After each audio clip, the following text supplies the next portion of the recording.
Welcome to another little episode here, guys. What we're going to be doing today is replacing the seat cover from the KTM 525. It's an 03 model.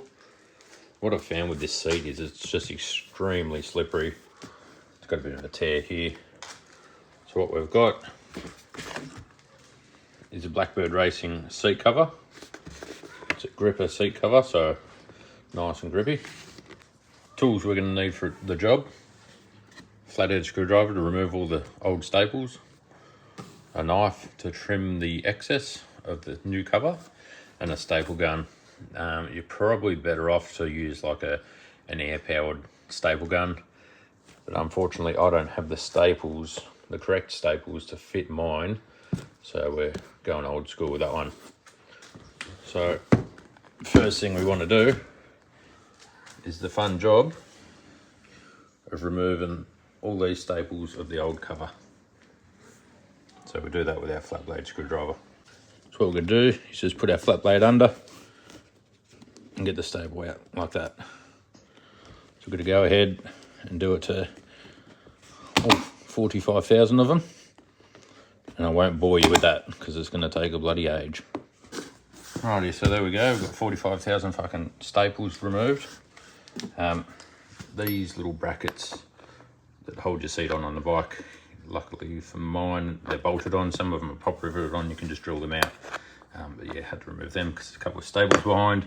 So yeah, we just used a flat blade screwdriver to get under them. Did need to use something like this on a couple of them to just pull them out because some of them didn't come out evenly. So now this is ready to come off. We'll take this off and have a look at the foam.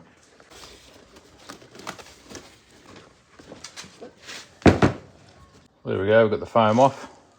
Bloody looks like me pillow. But yeah, the main thing is the foam's all intact. There's no holes or anything like that. Pretty good considering it's 2003 model. So what we'll do next is the fun part that I've never done before. Let's start getting this seat cover on.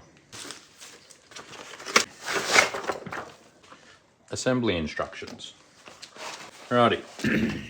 So they've got a little pocket at the front here. What we're going to want to do is just pop that over the front. It's got a temporary workbench here at the moment. We're doing some renos. We've got stuff everywhere in the shed, so this is good working height. So this is what we're going to do. So we're going to get it in the middle. Get that in the middle. Make sure we're happy with that. Just going to put one staple here, just to hold that in the middle. And then what we're going to do is go to the back.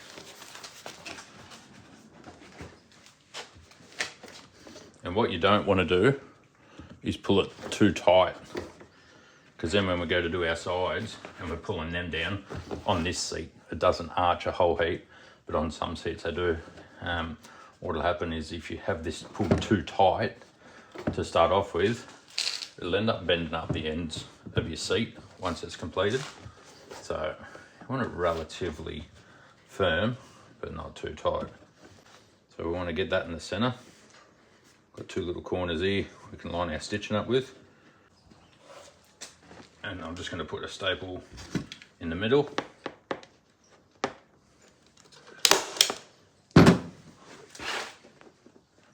And we'll reassess. Happy with how that's sitting on the corners. It'll start wrapping around like that. Once we pull our sides down and all across here, we'll be able to get it all tight again.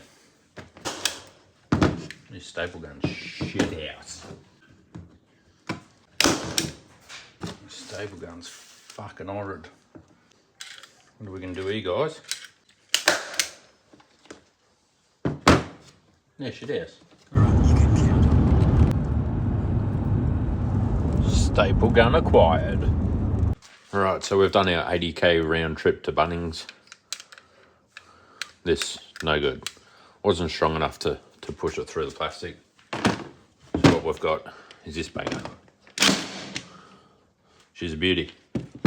So what I've done is just put the back one in, pulled that tight, not too tight so it doesn't bend. Now what I'll do is work my way around. I'll pull it tight here on this corner here and put a staple in each side. What you want to do is once you've done that, slowly work your way down the sides, one on each. Keep going like that, because if you do all one side, what could happen is you'll have that pulled over too far on one side. So work your way through on the corners, do a couple of extra staples. I'll time lapse this for you because that's loud and I'm sure you just don't want to listen to that banging along. So here we go. Oh shit, I'm fucked. Oh shit, I'm fucked. Could go a bit tighter, but first time putting the seat on. Worst comes to worst, I'll just pull all the staples out and do it again. One handy tip for doing this job is get someone else to do it. So that's it, back on the bike. Looks pretty decent. Pretty happy with that for the first crack. Worst comes to worst, I'll take it off and do it again. But this should stop me sliding off the back of the bike. So that'll be pretty handy. So there you go.